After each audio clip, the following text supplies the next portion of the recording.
One of the things that Caribbean governments has to do as well is to incentivize the industry to ensure that their products remain fresh, to make sure that they are ready for all the discriminating travelers, because we're in a very competitive world. We see what is going on in Saudi Arabia today, where Saudi Arabia is diversifying into the tourism market.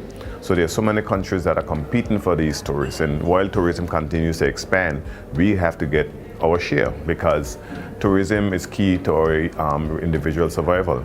And the Caribbean as a whole, we need to market, because we're the best warm weather destination in a way.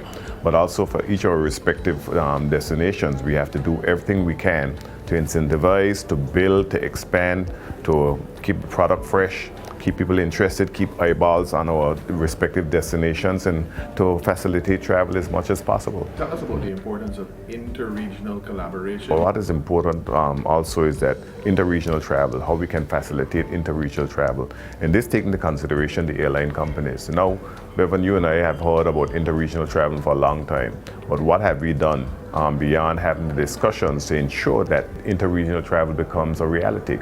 You know, and there are some destinations that is relatively easy to get to, but for the most part, it's a very difficult proposition. And this is where we need to put our heads together. You have all of these member states in the CTO. We have a lot of capacity. We have a lot of knowledge.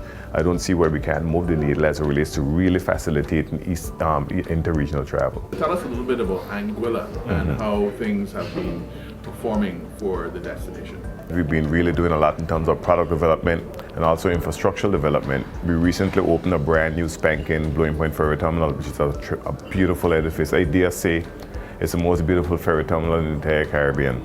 And now we just embark on airport expansion and redevelopment, and we're moving very swiftly as it relates to that.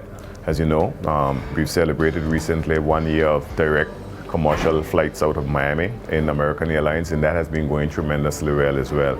So from our private jet FBO that is set to open this year, to the new ferry terminal, to the new airport terminal that we're building, and the expansion of the airstrip, we're really moving in the right direction.